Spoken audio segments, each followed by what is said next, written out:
Muy buenos días, tardes o noches. Nuestro grupo de trabajo está conformado por Elizabeth Navarro, Vanessa Vaquero, Daniela Necha y quien le habla, Jessica Martínez. La historia de Colombia en los últimos 70 años ha estado marcada por el conflicto armado.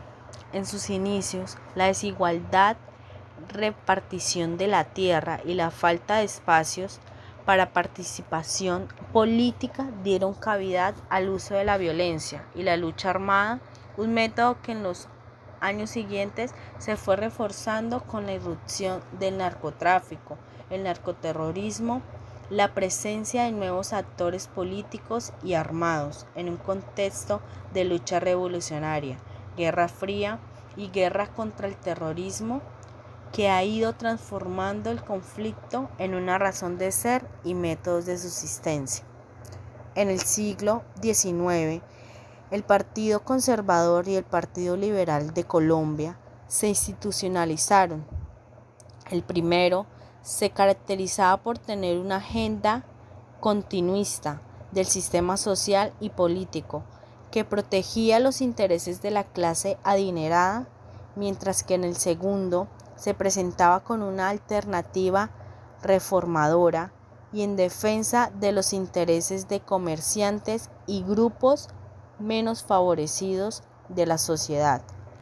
La lucha entre ambas fuerzas se evidenció a través de 54 guerras civiles, 14 de conservadores contra liberales, 2 de liberales contra conservadores y 38 de liberales contra liberales.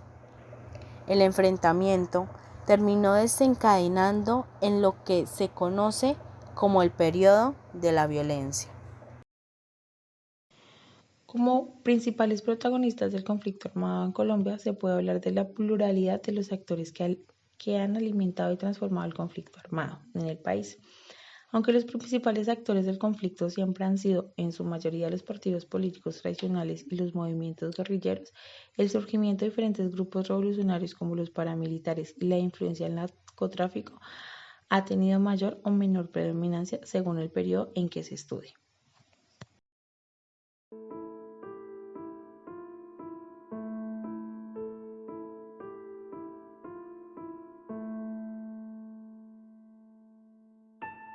La masacre de las bananeras fue una masacre de los trabajadores de la empresa estadounidense de banano United Fruit Company a manos del Ejército de Colombia, que se produjo entre el 5 y 6 de diciembre de 1928 en el municipio de Ciénaga Magdalena. Un número indefinido de trabajadores murieron después de que el gobierno del conservador Miguel Abadía Méndez decidió poner fin a una huelga de un mes organizada por el Sindicato de los Trabajadores, que buscaban garantizar mejores condiciones de trabajo. El 28 de noviembre de ese año había estallado la huelga más grande de la historia. Más de 25,000 trabajadores de las plantaciones se negaron a cortar los bananos producidos por la compañía y por productores nacionales bajo contrato con la compañía. A pesar de tal presión, la United Fruit Company y los huelguistas no lograron llegar a un acuerdo y el ejército intervino, acribillando a varios obreros e hiriendo a otros más, quienes estaban protestando pacíficamente. Lo que exigían los obreros era un aumento del 50% de los jornales de los empleados que ganaban menos de 100 pesos, supresión de los comisariatos, cesación de préstamos por medio de vales y un pago semanal. Las exigencias fueron rechazadas por los directivos de la compañía, quienes, además de desconocer a los dirigentes obreros y negarse a negociar con ellos, consideraban que las peticiones de los trabajadores eran una amenaza para su operación en Colombia. A continuación les mencionaré las principales causas de la masacre en las bananeras de Colombia. Primero, las bajas condiciones salariales de los trabajadores. Segundo, la infiltración de los sindicatos por parte de agentes anarquistas y comunistas los cuales se encargaron de levantar a la gran mayoría de obreros sindicalizados, amenazando a los que se oponían. Tercero, la influencia de naciones extranjeras como Francia, las cuales esperaban tener la concepción del ferrocarril para construir la vía hacia el interior del país.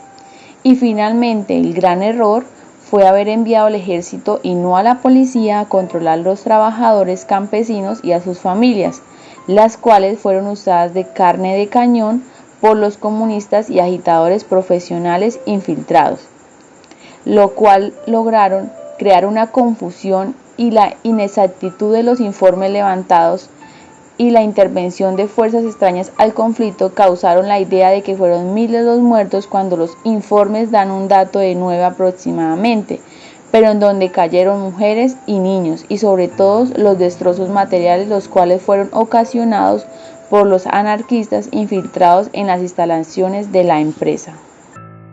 Consecuencias. Primera, la terminación del contrato con la empresa United Fruit. Segunda, el aprovechamiento por parte de los políticos enemigos del gobierno para ganar adeptos con base al gran escándalo generado por la acción del ejército. Tercero, los medios contribuyeron a la gran confusión respecto a la cantidad de muertos, y esto causó un descrédito fenomenal del gobierno y las Fuerzas Armadas, una situación que fue muy bien aprovechada por los comunistas, anarquistas y enemigos del gobierno y del ejército.